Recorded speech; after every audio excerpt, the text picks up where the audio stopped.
Assalamualaikum warahmatullahi wabarakatuh. Kembali lagi dengan kami di Visit Jombang Channel. Seperti biasa, kami akan mengupas hal-hal yang mengenai sejarah, budaya, dan kultur masyarakat, khususnya di daerah Jombang.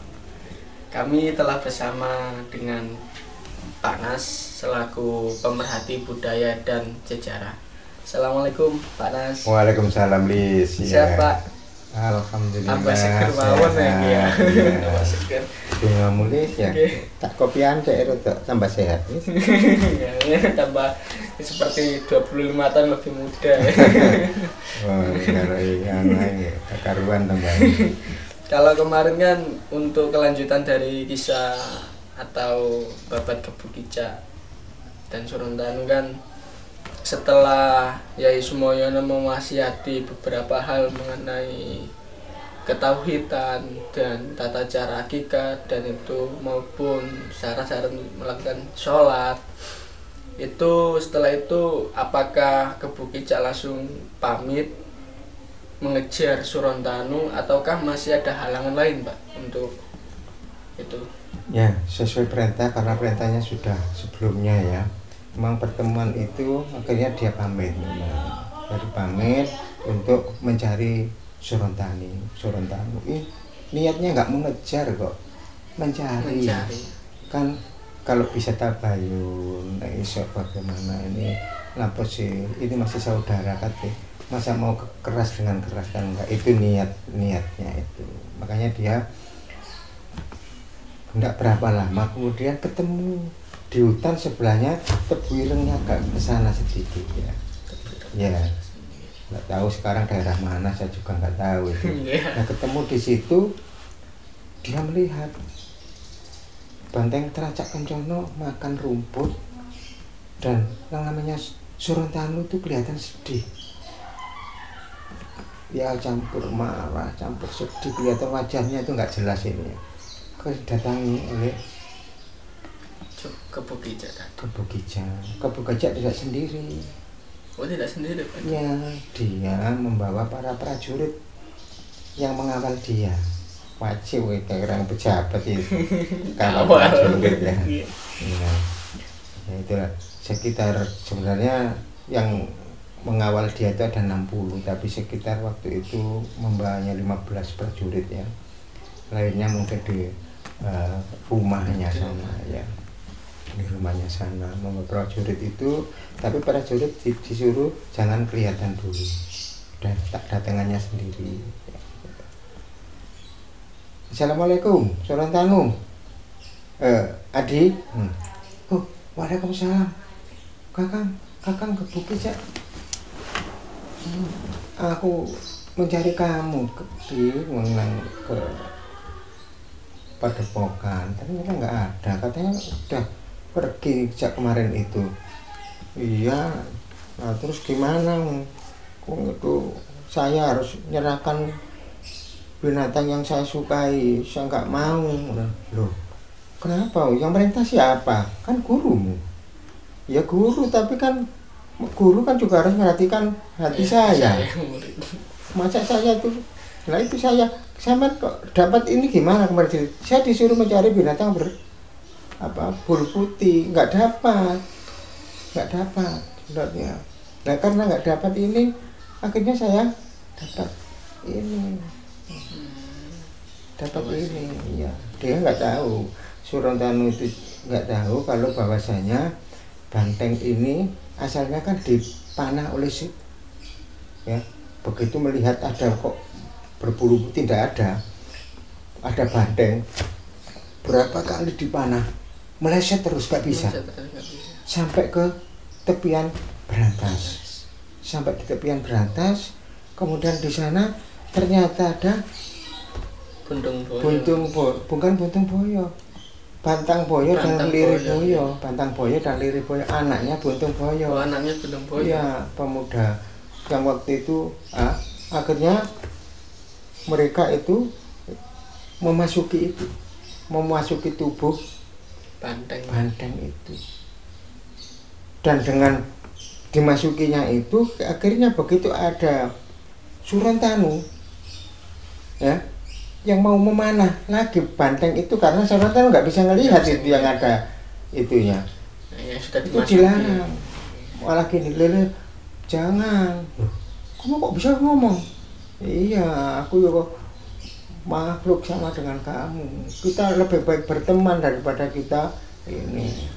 Akhirnya mereka di situ janjian sepakat, pokoknya ada kamu, ada aku, kita sudah sama-sama sejodoh gitu ya. Tapi kita harus saling melindungi, kita harus saling ini ya. Sumpah, akhirnya mereka bersumpah untuk seperti itu dan sebagainya. Nah, itu nggak tahu dia. Nah, tapi itu tidak diceritakan kepada Kebu Kicak, kepada gurunya tadi nggak cerita. Enggak diceritakan. Jadi oleh karena itu loh, Kang Surontano, adik Surontano. Tapi sampean keliru. Nah, sampean dikongkon golekno binatang putih oleh binatang merah. Nek cari guru, binatang merah ini akan semakin membawa bencana yang lebih besar. Oleh karena harus dikeka gitu loh. Ya tidak bisa. Dia sehidup semati dengan saya. Lu hidup semati kok dengan binatang. Tuh, iya kita kan sudah sumpah. Sumpah itu nggak boleh dicabut. Saya sudah janji nggak boleh dijilat kembali. Loh, iya tapi janji kamu janji sama siapa? Akhirnya terus Kebu Kicak itu ngeterapkan aji begandan. Akhirnya bisa melihat, ini Lirih Boyo dan Bantang Boyo, anaknya yang ayahnya saya bunuh kemarin. Ini dua ini yang pernah dikalahkan ayah saya, Pati Panggulang Jagat, ketika akan menggoda ibu saya.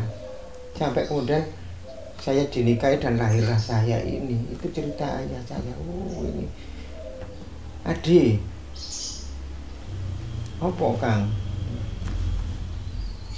Gak sebriyane iki. Lho jan iki amang-amangku iku dhek sing nglindungi aku. Sakwali aku yang nglindungi dhek. Lah iya kok binatang masa iso ngomong? Iso ngomong aja nih wingi. Bisa bicara. Iya, tapi saya tahu di binatang ini kaki kiri kanannya itu, yang satu itu ditempati Bantang Boyo, yang satu dari Lirih Boyo.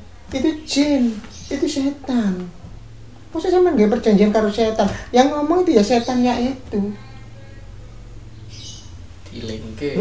Kok penting aku ngomong-ngomongan karo Banteng loh. Guys, tak beritahu. Sampean kan gak duwe ilmu begandan. Aku ki wis diajari. Ancane pilih kasih. Ya kaki itu. Sampean diberi ilmu sikilan aku ya enggak. Ngono, aku sampean baca ya kena. Nah, awakmu gak bakal gak oleh iri nang guru kok sing pas. Lah makane kayak kita kandhani, saya beritahu jangan bergaul dengan setan. Syirik. Sampeyan lak terus hukum syirik. Allah tidak akan menerima apapun ya pengampunan kepada orang yang syirik, karena dia minta pertolongan selain Allah.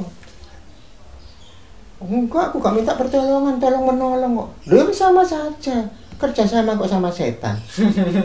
Dan gurumu itu sudah ngajari sampean. Gitu. Tapi aku kadang sumpah nek aku melanggar juga sama. Saya akan ini membela. Saya juga akan kena kutuk kalau saya. Siapa yang kutuk? Kalau Allah itu sama setan nggak perlu ada perjanjian. Mana gak perlu tuyul ngilu apa setan macam-macam itu kan sama dengan minta pertolongan gitu. Gitu loh. Nek kepengin dandan-dandan ya tukang ae ya. Tapi enggak perlu binatang yang di dalamnya ternyata adalah diisi setan. Jangan, itu tidak boleh. Tapi kamu sendiri, kenapa kamu pakai topeng? Loh, itu kan berarti kan sumpah sendiri, aku mesti kudu nggae topeng loh. Iya benar, tapi sumpahku kan tidak kepada ini, sumpahku kepada Allah. Ya Allah, aku malu Masa kakekku sendiri saya injak-injak. Saya wajahku yang ganteng katanya itu malu dengan wajah saya sendiri. Masa ganti dengan wajah kerbau? Karena kakekku bilang, wajahmu ganteng tapi kelakuanmu kayak kerbau. Nah, itu mantap. Jadi saya itu dalam rangka menyesali, dalam rangka saya itu minta ampun kepada Allah, dalam rangka saya itu menunjukkan kepada kakek saya bahwa saya itu sudah betul-betul tobat. Jadi saya dalam rangka tobat. Nah sampai sekarang juga harus tobat. Gitu loh. Lo tobat gimana? Ya itu mau lepaskan. Ini biar tak bawanya ke sana ke padepokan. Nggak bisa. Aku menyiapkan otot kawat keringet benteng kanggo tampingane iki gak isa. Nek iki kan digekake Kak, aku ya kudu mati. Tapi aku mau mati, ya tak pertahanan. Ngono lho. Surantanu. Marah. Surantanu. Lho kok nyeluk ngoko ngene. Gak perlu dihormati kamu. Kamu adikku. Iya, aku adikmu. Tapi umurku luwih tuwek. Ngono arek wingi sore. Kamu orang kemarin sore. Belum merasakan asap kehidupan. Asam garamnya kehidupan belum merasakan. Loh, sudah semua sama. Walaupun saya ini umurnya lebih pendek, masih lebih muda, tapi kedudukan saya sebagai saudara lebih tua. Saya berhak menasihati sampean. Dan saya sekarang sebagai Punggawa Majapahit yang menggantikan ayahmu Ki Ageng Surono punya kewajiban untuk menata ketentraman daerah sini. Nganut saya ndak? Tidak. Akhirnya dia lari langsung dengan ke banteng Tracak Kencononya itu, kemudian dengan menggunakan ilmu sapu angin sehingga udahlah gak dikejar sama Kebo Kicak, tapi dibiarkan lari kemana nanti mesti akan saya temukan gitu. Kemanakah larinya Surantanu? Dapatkah Kebo Kicak mengejarnya? Tunggu episode berikutnya. Dan jangan lupa like, subscribe, dan komen. Kami undur diri. Assalamualaikum warahmatullahi wabarakatuh.